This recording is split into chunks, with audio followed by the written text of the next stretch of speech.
Hello, my name is Marja and I'm the founder of the Women Entrepreneur Club. And I'm going to interview Susan today. Hello, Susan. Hi. En Susan de Vriend, of gewoon Susan de Vriend. It's a Dutch name for an American girl. Yeah, well, You're married to a Dutchman, right? that's right. Yeah. And Susan is a self-love coach. And funny enough, we're here in the street where I live in Haarlem and with a beautiful windmill in the background. It's gorgeous. You're fully integrated in the Dutch life. Yeah. You've been here for 8 years now, right? That's right. That's right. So I want to know from Susan today how she does business her own way. And we have met about a year ago, and we've had some great conversations about awakening the feminine and how you can put that to business. And together we started Weekloop Utrecht. That's right. Which is now called This Woman's Work. This Woman's Work. With 5 wonderful women, which you pulled together, and it was a beautiful journey to see how we can leverage our strength and power as women when we gather and support each other. What happens? Yeah, it's beautiful. Yeah. So you're in front of the camera today, and I want to know your story. I know it a bit, but I want to share it with the people, with your people, and the women in the Week Club. Great, thank you. So, self-love coach. What does a self-love coach do? It's a good question because it can be misleading. I actually just use self-love practices to help you or my clients tap into who they truly are. Mm-hmm. So that means honoring yourself by a number of ways, but I use self-love practices. Sometimes it's just meditation. It really depends on the client. So, because self-love is the basis of the essence, the core of how you can, well, maybe you can put better words to it. So loving, I think it's essential. Yeah. For everything else. Yeah, for anything you want to do in your life, you have to love yourself first. You know, they always say that. You know, love yourself first, you'll attract your mate. Sometimes I watch the camera because I'm holding my hand and then I might get a cramp. I hold it too low, and I still want to keep the windmill in the back. Okay.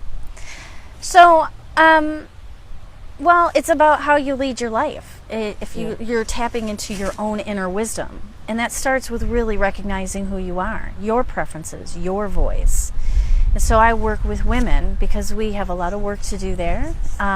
We have a lot of similar things across the board.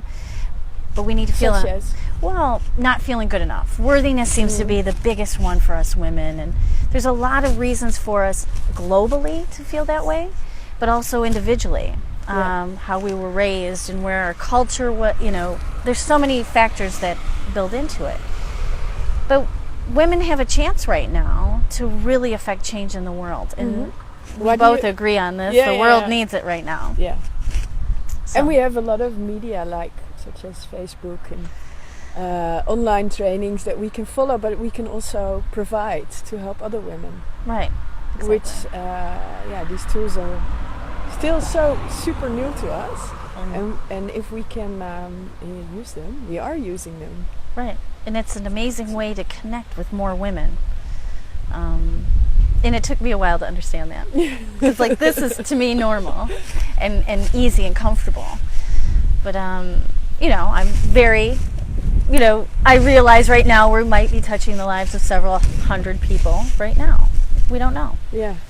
But that's the beauty of this. And in a way it doesn't matter, because if you're sharing and tune into each other, it will grow, because you will attract your own tribe with the vibe you have. Right. And they go, if that's online or offline, it will expand. Exactly. Yeah. So how did you become a life coach? Like, how did you find your own talent, skills, and niche in this? It took a while.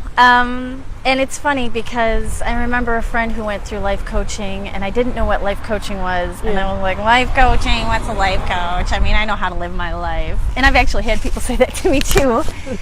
And obviously I was resisting something, and it meant something. And it took a while. But for me, my path started because I'm a foreigner living in a foreign country. Or I'm foreign and living in a foreign country, and I had a lot of adjusting to do to live here, which was surprising to me. It's the Western civilization, you know. It's not just because of language. It's just everyday things seem to be hard. And there came a point after my daughter was born where I needed to feel fulfillment, and I knew I wasn't going to find a career. I tried going down that road. And I didn't want to work for other people. I wanted to be able to be with her and also create my own life. I knew that was, but I felt it was really important to help other people who were living in a foreign country to take the beauty of what that can be. Instead of looking at what it is all the time. You are never fitting in, but how can you transform that and make your life easier, you know, more, and it's an opportunity to really look at your life and say, that's what I was in the U.S. I have a chance to be something else. It's really a beautiful time. It can be like a reset. It is. And it definitely requires you to be, because you can't live the same way. So everything else is different. Because then you're resisting everything, and then everything becomes hard. And of course you also see patterns and ways of thinking that were sort of standard or normal to you, and it's probably is different here. They think, oh, it's just a mindset. Right. I can think something else, and people think something else, and have a totally different outcome. Right. So life can be what you want it to be. Exactly. And it's on your shoulders. I mean, you're the one who doesn't fit in. And you don't have to. That's the other thing. So that's where it started for me. And then I took classes, and then I knew when I took the very first day, it was the first 4-hour class, I sat there and I just could feel this is where I was meant to be.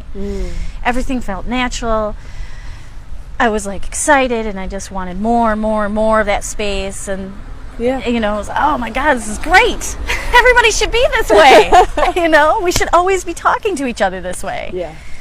So how do you go from like being in the training and everyone gets taught the same? How do you find your own thing like that you do? What makes you special as a life coach or self-love coach? That took a while, and I think everything is a journey of growth and understanding. First, I really had to get comfortable in the career that I was doing, because it's one thing to do one-on-one. You're kind of in this space, and then you go out in the world and you reset all the time.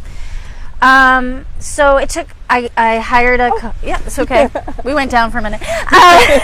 I hired a business coach finally to get clarity. And I really believe that coaches should have coaches. And I have a coach right now. I constantly want to be learning and bettering myself. And so she gave me a list of different types of coaches, and the one that resonated the most was self-love, because I use compassion every time in my coaching. But how does it set me apart? I think it's an experience. For me, it's what the client feels in the moment. And so sometimes that's hard for me to put in words. I have to be honest about that. So you use a lot of intuition? I use all intuition.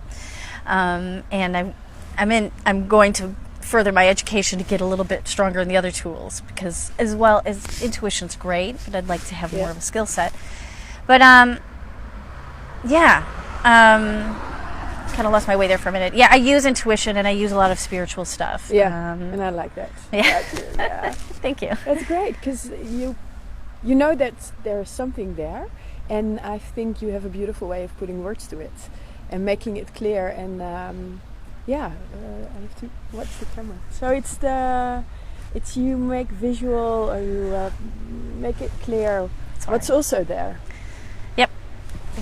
And so we're 9 minutes. I don't know, this is a different timer. Okay. Anyway, we have 5 more minutes before we want to wrap up.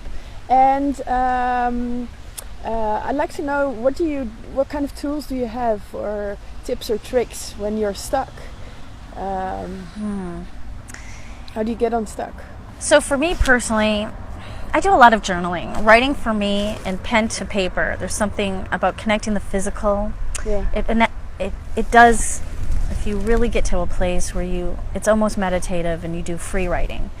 So it's a spiritual practice as well. Mm-hmm. It helps me get clarity. So there's a wonderful writer named Julia Cameron. She does the artist way. Yeah. She says 3 pages in the morning. Just whatever comes out, just get it out. And then suddenly it changes. It's not about complaining. It's, and then you start writing from your guidance comes through.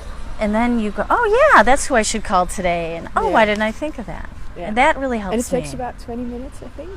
Yeah, it depends on your speed. Yeah. Sometimes it goes faster. You always should do 3 pages. Mm-hmm. I'm more like what feels right, but to get into a practice, it helps to have like about 3 pages, and then you kind of find your own way. Yeah, great. So you do them every morning? Every morning.